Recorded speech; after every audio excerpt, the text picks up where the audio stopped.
we're doing is the 10 scariest movies as per scientists. They did a study where they concluded that these movies were the 10 scariest due to spikes in heart rate and like elevated heart rates. We have embarked on this journey of starting at number 10 and working our way all the way down to 1 and seeing where we align and if those movies are actually what we would consider to be in the top 10 for the scariest movies. So we started with, I keep wanting to say Don't Talk to Me.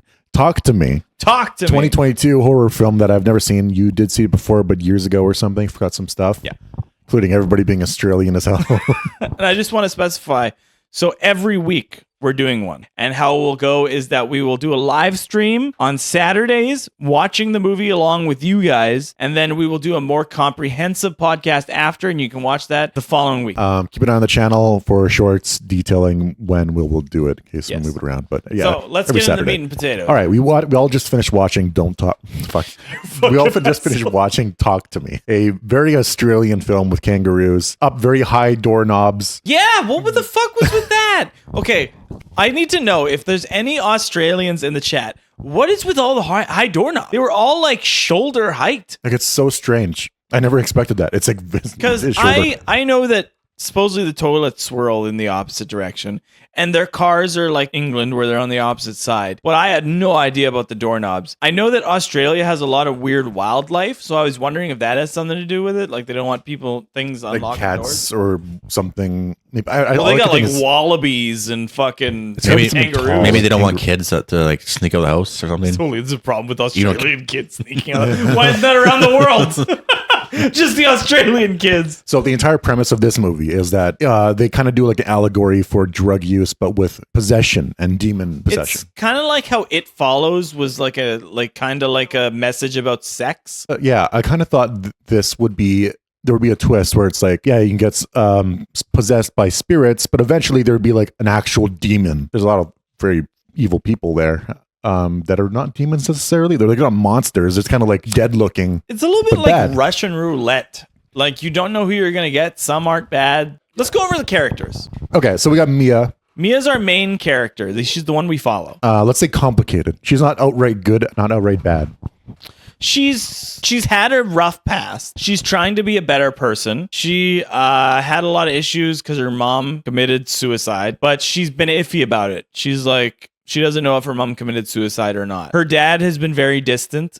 It's been tough on her. And she is like, she barely spends any time at home, but she spends most of her time at her friend's place, which is her friend. I can't remember her name. I don't know. But she's very close with her little brother, Riley. Because they're like family. And there's a weird scene, which I've never seen this before. They're laying on a couch watching a movie, both under the blanket, and they're like going to sleep.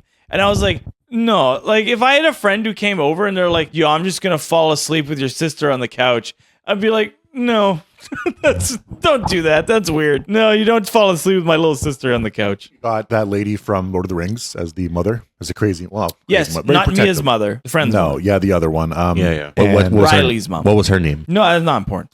Yeah, it's not important. We only know. We should have like an iPad with all the characters' names. They got to repeat the names a bit more. Also, they had a very Australian accent, so they're kind of difficult to understand. But yeah, so pretty much at the start of the movie, we see these two guys, and he budges like cameo. He's looking for his brother. He busts in his room. His brother's all fucked up. Comes out, stabs himself in the face, and stabs his brother. And then it's like, talk to me. So that's our first intro into the movie. We obviously, somebody's possessed. They kill them. They stabbed their brother and killed themselves. That plot point does come back later in the movie, but it was a very weak connection. You see him on the bus, the brother that survived, and then that's it. And he says something like, right? I was expecting like, okay, I know a lot more. I'm going to help you, help Riley. I don't know. I kind of like that they have to figure it out. It is because most movies do that. They go to somebody and then they go to somebody who knows everything about it. Yeah, I'm just saying that the tie-in was a little weak there. I wish maybe he played more of a role, like the the brother. Like he came to help or something. Yeah, he just kind of didn't say a whole lot. They had like a heart-to-heart moment on the bus, but for a moment, and then. But I'm wondering it. if that's because the main theme of the movie is because Mia has been trying to do everything by herself. So then she's trying to do this by herself. So pretty much what happens is Riley's little brother has a friend, and he's kind of like always trying to get him to do shit, like smoke. And Riley tries to be cool for this kid. He wants to try to like match him pretty much. Then these two kids come over, and they got this hand, which they say is the hand of a psychic that's been put like ceramic over it. Right? Psychic, medium, whatever they called it. But yeah, ceramic over it. And I think everything the demon says gets written on the hand automatically. Later in the movie, they say, and then that gets written on the hand. I noticed. So, oh, really? Yeah. That's neat. I didn't notice that. It's a little spooky. Yeah. So you have to sit down. They tie you to a chair. The hand looks like this, and then or like this. And then you're supposed to grab it. You say, talk to me. Then you see a spirit. And then after that, you have to say, I let you in. And then you get possessed. And then you're like, the demon's talking through you. And then they have to remove the hand. And then all of a sudden, you're like, oh. And then you would think nobody would ever want to do that again. But supposedly, they just like get this crazy high from it. And you're not supposed to go over 90 seconds. That's kind of like the only rule. Yeah. Or else you OD or whatever. Which OD is pretty demons. much like you get a demon that lingers inside of you. It's funny how the friend group really is not, because normally in a movie like this, like if this was Conjuring, the daughter would do this, and then like the father would realize the demons are true and then start talking to a priest that start helping and all that. But like, no, in this case, it's just like, it's mostly Mia and then a bunch of idiots that don't help at all. Like idiot friends that kind of disappear. That's what they kind of play it on, like how it is an allegory for drugs, where it's like, it's a bunch of kids playing with something they don't understand, and there's repercussions. Mm-hmm. You know what I mean? It's like addiction. You know, you keep this little demon inside of you, and you have to keep doing it, or like whatever, to get that feeling again. And then after a while, your addiction is no longer a fun thing, and it's something that's haunting you. So we were wearing heart monitors in a way. We were measuring our heart rate. Not our dick sensors. Let's talk about the scares in this movie. My opinion, to boil it down, is that there's very short bursts of scares, but they don't last long enough to really get you scared. Me and Brandon, where our resting heart rates were, it never like peaked to anything abnormal to where I would be like, oh, I'm scared. Honestly, the stuff we were laughing about piqued our heart rates more. Like, what were some of that you? I think the first scene with the main character lady, like the first scene where her eyes go black. Yes. I was like, okay, so this movie's gonna be like this. Okay, yeah. So that part, and then I don't know, I can't remember honestly. And then there was like the part where you first saw the lady from Lord of the Rings. Yeah. Your heart rate spiked. What about the part where I'm in the corner of the room, the ghosts are scrolling? Yeah. That's a creepy scene. See, for that me. one is probably But the ghost looked like Joe Biden. Yeah, it's if you get lost in the I moment, think that probably made it less it's going to scary. be scary. But yeah. I know, we were like, oh, and then all of a sudden it's creeping forward, and then I went, that looks like Joe Biden. And then Christian went, that does look like Joe Biden. It wasn't a woman, so it took with his hair. There was a moment later where a Joe certain Biden. character dies and his expression on his face is funny because it's just like he's giving like the Chad look like while he's dying. Yes. Oh, is that the dad you're talking about? Yeah, the dad. I don't, Yeah, the dad. We'll go deep in spoilers. He here. didn't have a good I got stabbed in the neck face. He didn't, It was no. just, we laughed. It was just so like, It was like a what the fuck? you know, like, "Huh?" And then, but anyways, the big plot point of the movie is that the little brother, Riley, who she's friends with, doing it, and the sister doesn't want him to, then Mia says it's okay, and he ends up getting possessed way too long because the demon starts saying it's her mother, who she hasn't talked to. So Riley lets it go for, I remember them saying 2 minutes. Yes. So, and they had a theory that, okay, because how this works is you talk to the hand. Well, you talk to the hand, Talk bitch. to the hand. Because the face don't want it. And then you close the doors after you let go of the hand by blowing out a candle. They never blew out the candle, so they thought, okay, maybe that's the issue with Riley is that the door is still wide open. So they think he's still possessed because they didn't blow out the candle. And then, once again, no heart rate spikes. We're all pretty chill like a cucumber. And that doesn't mean that I didn't like the movie. Just because I wasn't scared doesn't mean I didn't like the movie. We have been watching horror movies our entire lives, and it takes quite a bit. You mentioned it was a lot like The Ring. Yeah, where The Ring, like you remember it, you remember the scary parts. When you watch the movie, there's a lot of parts of them doing investigation and no actual ring girl yet. Yes. And that's kind of what this movie is in a lot of ways. And then a lot of the scenes in The Ring are like the weird, like tape, where it's just like spinning chairs and combing hair. And I think if they establish a bit more strongly that there were demons and not just like there wasn't big distinction between ghosts and demons, and like, will Mia eventually become evil, or is she gonna be one of the good ones? Like, yeah, I died a couple of months ago, blah blah blah. Maybe they become vengeful. Well, we don't have to talk about the ending scene yet, but like, yeah, I've got questions also regarding how Riley got better. There was also a part where Mia got possessed and she started talking to the little brother like, we want you, and then they were saying like, run. So that was like a thing, like, don't do it, because his soul was probably young and tasty. Was he saying we want you or they want you? Because if it was they they want you, then maybe good spirits were there and they were saying these group of evil bastards want you in particular, so you better run. I think it might have been we. Because if it was we, then why are they saying run? Unless they're like, oh, I love the sport. No, I think that's what it is. It's like, we want you, don't do this, run, or else we're going to fucking kill you. And then he still did it. So then it's like, well, too bad. Oh, I'm hungry for McDonald's, so don't you order McDonald's or I'll eat it. Or is that what it is? Yeah, well, I guess. Yeah, I mean, they're depends on what they mocking say. him. That's what it is. They're mocking him. They're like, don't try All right. it. We want you. Run. I can see that, And I then guess. they laughed. So So basically, Mia went over. I don't know if we mentioned that, but she went over a little bit. And now even though she closed the door of the candle, she still has a specific demon haunting her that's manipulating her yes, throughout the movie. which the demon most likely inside Riley at that point wasn't even her mom. They just did it to get him over the 2 minutes. I'm trying to understand the plot of the movie a little bit, because like Riley gets better. And I don't think it's because of Mia's actions, because the fuck did she do? She didn't do anything. She brought him outside for some fresh air, and then I also don't understand, like, was there something we missed with talking? Because I also don't understand why she killed herself. also didn't make any sense to me. I know she was stressed out, but like, Because if she was going to do it, why bring Riley? I think she was just like totally under the control of the demon that was manipulating her. Like there wasn't a moment where she's like, you're not real, like the mother demon. So, and then she was just kind of like constantly saying, we're proud of you, blah, blah, blah. So maybe that's why she did it. Because he brought him there. She brings Riley after he's all fucked up in the hospital, been possessed for a while. He also had another episode in the hospital where he was smashing his head. But then there was a line of dialogue later where the sister said, oh, he was kind of talking, he's doing better. So then she's like, no, you gotta see, he's still fucked up, he's in hell, he's being tortured. Riley, whose mom's still in, takes Riley out of the hospital and wheels him down to like a boulevard where the road is right there and cars are passing.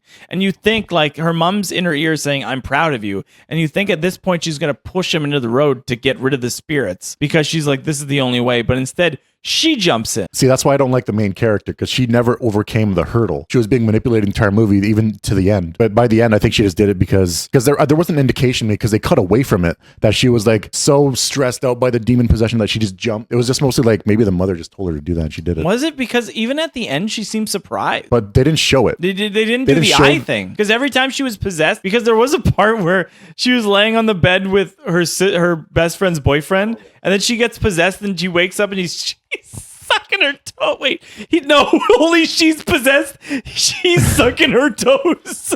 No, she gets possessed and then she's a full foot in the mouth, sucking on his toes. But in her view, she's watching the demon suck his toe. Yeah, exactly. So there is possession going on. They didn't show that kind of sequence for possession for the end of the movie where she does that thing. I think it's a little messy, a little confusing there. I think they really wanted that twist of like, Yes. which and is then good. the hand, which you get to at the end. I thought they were going with an Exorcist ending. Put the demon in me and then I kill myself. Man, that would have been great. Honestly, I would have yeah. liked that ending a little bit more. Well, no, I like the twist that now she's on the other side. That's cool. But like, if there was like an Ed and Lorraine type of like trying to get the demon out, and she's like tied to a chair, and like that would be nice to see another perspective on how to handle these ghosts and bodies. The Exorcist ending is so good. Take me! And then he's like, "Rrr," and then he jumps out the window and kills himself. Yeah. That's what I thought. I thought at one point when she had the scissors and he was on the bed, she was going to get the demon to jump into her and then she was going to stab herself in the neck or like in the head like the first guy. She didn't. But she tried to do the movie thing.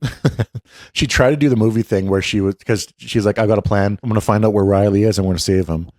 She tries for a second, but it falls apart immediately. How did you think the movie was going to end, Brandon? How come the main character brought the kid in a wheelchair towards the road? Like, That's what we're trying to figure was out. she trying to is she trying to connect with the demon? But so he has to be around for her to kill a demon. She killed herself. I thought there was a greater plan, but I think it was just the fake mother manipulating her. Like, trying to because she say, kills like, go- herself. Oh, fucking what?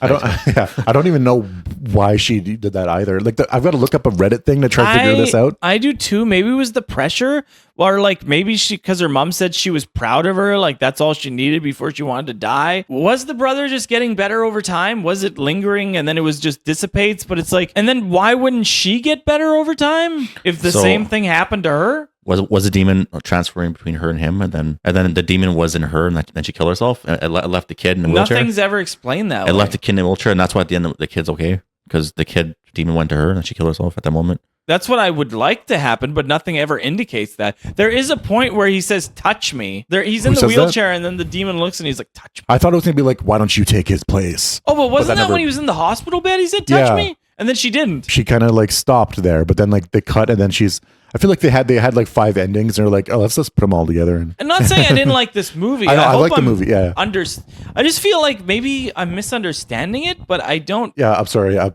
just trying to like. Are you looking up for the I'm trying plot? to subtly trying to understand the plot of the ending. Hey, but- if you can add more context to the oh yeah, viewers know. yeah, exactly. I was trying to. Brandon, it was funny, right? At the starting of this movie, they showed like 9 different companies that they really went and got funding from everybody. There was like one Australia, there was Australia South, there was one that I thought looked like a telephone company, and it was long. It's probably the longest I've ever seen. It looks like when people make fun of it on like those skits where it's like, okay, I'm gonna go get my food, and then you like eat all your food before even the fucking credits are done. Okay, so I got 2 interpretations of why she did what she did at the very end of the movie. Hit me with that it. we could talk Are about. they both dumb? They actually make more sense. I kind of like them. So here's interpretation number 1, because they don't show it, frustratingly. So it's like, okay, Mia, that's the possibly off screen shoved Mia into this tree when she was trying to save. So that's Wasn't she interpretation 1. super far away? And then the very next scene after the car hit, you see that she's like on the curb with her brother. So maybe that was off screen. Another interpretation is, and this kind of ties back to the kangaroo thing, where Mia can't put something out of its misery. And that's kind of what she has to do here with Riley. Realized that she was being possessed and manipulated, so she threw herself there to stop. I didn't see any indication about that. That's But because it's all off screen. in the Yeah. hospital, I guess that makes sense because before she took Riley, she saw the kangaroo. So that means like put him out of his misery. It's entirely because like when she's possessed, like you said, she sees Wait. she is outside herself. or We didn't whatever. mention the kangaroo. I'm sorry. A little bit of context here. At the beginning of the movie, she's driving with Riley and they hit a kangaroo. And then they asked to put it out of his misery. And then she just drives around and leaves and says somebody else will They do make it seem like they're about to run over See- again. See, that was the first death, so maybe it's supposed to tell us about the rest of the movie. Yeah. Also, so wait, the kangaroo does come back as a ghost. that's what I said. Like, So maybe that interpretation is right, where she's like, well, how does Riley get better? see, but that's what I said. Like, that's what it probably means because she sees it when he's in the hospital before she takes him. So that was probably like telling her, like, put him out of his misery. That's why she took him. But then I still don't understand the end because you're implying a lot of stuff has to be off screen, but none of that makes sense because you're just fictionally adding stuff. There a line that said, this actually solves a problem I had with the movie with the how the intro was tied in later with the bus guy, because the bus guy didn't just say like whatever, he also said it's hold on you weakens over time, and that's why later on, what's her name, like Sophia, like the sister, says that Riley's getting better, but like Mia just doesn't believe it because she's getting fucked up and Okay, manipulated. that is exactly what I thought because she was just crazy and the mom's telling her that he's not getting better. But then that means the little girl lied to her? Maybe that's where he was, but then like because like a month passed, because the swelling on his face went down. He was in hell or getting fucked up, but like eventually he got freed. I guess he was lucky because he was incapacitated. Or wait, unless that wasn't the little girl and that was actually the. Or else he's actually in there and yeah, it takes a while for him to get out. But then I would feel like unless he doesn't remember it, he would be really fucked up when he came back. Yeah, he looked like. Also, when she said, "I let you in," who blew out the candle and let go of the hand? She just kind of like jumped off on her Maybe own. that did help, but it only took effect as a bit later. Yeah, maybe letting you in is different from maybe the other reverse doesn't need the hand holding constantly. There's a lot of questions I have about this movie. I'd like to do like some horror like the scares and shit. I just feel like an Exorcist ending would have been better. This movie has like the Us movie, like those movies. Like, who was the director? Jordan Peele movies. Yeah, it really feels like those movies. It has that atmosphere. It does have like because Jordan Peele movies. I would definitely say feel that. Yeah, I 'cause do feel like they're this more could have been a hidden interesting than movie. scary, right? Jordan Peele movies, I think. Yeah. Well, okay. What creepy? Creepy was Us. I think people say Get Out is pretty scary. See, people didn't like Us. I thought Us, you know what? I didn't think Us was that scary. I thought it was a really fun movie. This, like I said, the more I liked the buildup of this movie, I liked where it was going. I think it falters at the end because it almost leaves stuff up to your own interpretation, because I don't like her jumping doesn't make sense to me, because it seems like she was set on the goal. But yeah, maybe that does, because she didn't want to put him out of his misery. But then why did she jump? And why didn't they show her have that moment like the priest had in the end of Exorcist where he's like no, then I can understand her jumping to get away from the thing of her mother, but then I don't understand her being confused that she's dead. That was a very harrowing scene, though, with all the lights going off as she's like getting surrounded in darkness. And then she realizes she's dead. Mm-hmm. And then and they also did mention there was a second hand, but I was wondering if that guy was just like a medium, because it just looked like it was his hand. You know what? It did look like it was just his hand. Because it was a real flesh hand. But I don't know if that's what it's supposed to look like to them. Yeah, I think that was the other hand, because I think that might be a visual thing, but I think that was the other hand because they spoke like French, was it? Or I think it was like Russian. Russian. I think it was Russian.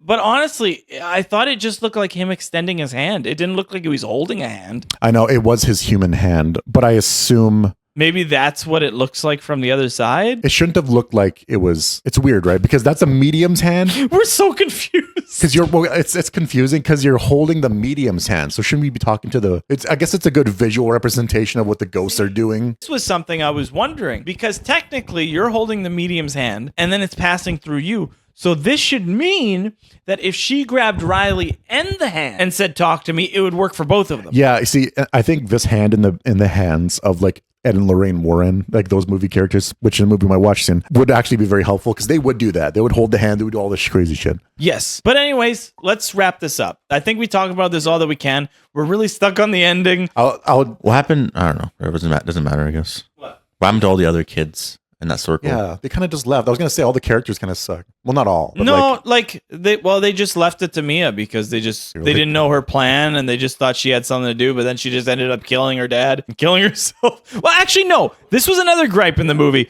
because one, her mother is manipulating her, and she's trying to say that her dad's not really her dad, and he's trying to kill her. So she manifests evil version of her dad attacking her, but as soon as her dad comes in the room, he positions himself right where the evil demon is, and she stabs him in the neck. And then we think, oh, he's dead. And then Mia says to Riley's sister, I think her name's Julia, can you come over? We're gonna fix Riley. I just need you to come over. She's like, okay. So then she goes there and then finds her dad, who's not dead, and he's just stabbed in the neck. And I'm like, okay, Mia was sentient, and then she didn't call the ambulance for her dad. Nothing shows that Julia ever called the ambulance. There's no indication that she did either. And I feel like a lot of time passed too, because I swear that last scene was night, then they go to morning. But also, do we see her dad? When she's dead walking around, does she see him? Yeah, she recovered. The dad recovered because she was trying to like go after her. So his dad survived at least. Also, like, I guess Mia believed that crazy version of the dad was the crazy version, but even though the guy that attacked her had a demon face, it wasn't just his regular dad's face. It was like it was all fucked up and shit as he was going Rrr. And then, but see, I was hoping, because there was a part where her mom killed herself. That's why she's dead. I think I did mention that. And then, I guess unalived her. I don't know if we're gonna get kicked off, but yeah, her mom did kill herself, and then she thought, for some reason, her mom didn't. She was like, couldn't believe it. Like, couldn't fathom her mom would kill herself. Her dad says, like, no, she did kill herself, I'm telling you. And then she's like, no, she didn't, because she told me. And then he says, like, I was keeping this from you. And then it seemed like she believed it. Yeah. But then after, she's still believing everything her demon mom says. I guess instead of overcoming the emotional trauma, she takes the easy route and believes the demon. That's like, no, I didn't do it. It is true, because she's always been taking the easy routes in this movie. Yeah. And, there is a point, her mom's still telling her shit and she's still doing it. And it just seems like she can't tell her mom no matter what, because she has this deep like longing for her mom to be alive, and she's just willing to do anything to even know the spirit's evil. And you notice the mom was decaying more and more as it went along. Yeah, because maybe that was the spirit dying and she was getting better. It was, or Riley was getting, or the other one. Yeah. Because maybe that no, not Riley, sorry, like Mia. Yeah, because maybe you see the spirit decaying, so maybe that was like it's eventually going to decay and disappear. If little boy got better, she should have. have. Once again, she took the easy way out by killing herself instead of just toughing it out and then being on the other side and stay alive. Yeah, I would have still wanted a hero's journey arc where she actually overcomes the bad influence of the demon instead of just cutting like off-screen stuff. But I guess we're going in circles in a way. It's honestly the sad part about if this is a drug allegory, there's no escape. You're just going to die. It's like, that's actually fucking terrible. Imagine everything you see in the movie is just them on drugs, like all the messed up faces. Honestly. And its whole movie is actually a message of like, if you do drugs, I'm not saying this is what happened. That is kind of, you know what? There's a strong drug allegory situation going on here. Because when you rely on others, you can overcome it. But if you do it alone, you're fucked. Yeah, and when they get possessed, they look like meth heads. That's true. Or like they look at this snuff salt, like the street salt. Oh, bath salts. Bath so salt. how would we rate this movie? I would say 7.0 out of 10. I would say You could have just said 7. honestly, I would say 6 out of 10, which sounds Damn. brutal, but like I wouldn't want to exactly watch it again for a couple years. And there's other horror movies I would give higher, so this one I'd have to get a little lower. I do like a lot of this movie, but I like the concept and shit. I think it mostly just loses it at the end. I think a lot of the buildup is good. Like I do. I think the partying with the hand is really cool. The other things, the brother hitting himself is a shocking scene. I like that the family turned on her, but it's just that third part. So it's like, if there's 25% of a movie and I like the first, second, third, but it falters at the end, that means I like 75%. There is some stuff that falters, so I'm going 70 because I like probably 70%. I think the movie dropped after the youngest kid got tried the hand thing. After that, after he got beat up. Oh yeah, the one Smacked Riley his head. got After that part, it dropped. I think. Yeah. Really? It was because it was building up. Remember? Like, I think it mostly just lost it at the end. The last like 20 minutes. I would agree with that. I think they could have had a stronger ending with like an actual demon or something clearer than just like metaphors and on top of metaphors and confusing the fuck out of me. Yeah. That's why I went 7-7, because there is some stuff that could be better in the first parts, but it's 70% of this movie I would say is good. And I don't dislike the entire ending. I just wish they swapped little things around to make it better. So anyways, that's mine. 776 for the first movie. That's right. And on the scaromometer, how do you say it? Scarometer. I would put it at like 4. Yeah. There's scary movies. We weren't scary scared. Movies. Yeah, we weren't scared, but I do 2? appreciate certain things. Right? 2. There was a shock value of her brother. 88. That's the highest it's been. Wow. I wouldn't be that scared now. watching this alone. So maybe like Scared to talk. maybe like a 3 or 2. Yeah. Yeah, it's low because we never peaked at our heart rate. Like, you're supposed to jump at least 20 to 25 to actually be scared. We never did that. We were cool as cucumbers. That's right. Well, can we? Oh, interesting. So we're going to number 9 next week. It is going to be The Exorcism of Emily Rose. Oh, okay. That movie came out in the 2000s. So, Exorcism of Emily Rose next weekend. That's going to be the first movie in April. This is going to be like April 4th? Yeah. I guess we can talk about that movie when. Yeah, April then 4th. You know what? Hold on. Let me confirm what day that's going April to be. 4th. I believe it's April 4th It's a week from because it's today. Easter's. It's a week from today. It's 28th. So Yeah, Saturday would be April 4th. So Right. be So there Saturday- or be square. Be there or be exorcismed by Emily Rose. Yeah, so everybody. Or be Saturday, crucified. April 4th. What? or be crucified. That's goddamn right. So Saturday, April 4th, live stream. And then on the 6th, the following encompassing podcast. So be there to watch it with us and be there to see our thoughts after. Thank you so much. Watch for the advertisements too. 3 new advertisements next week. Okay.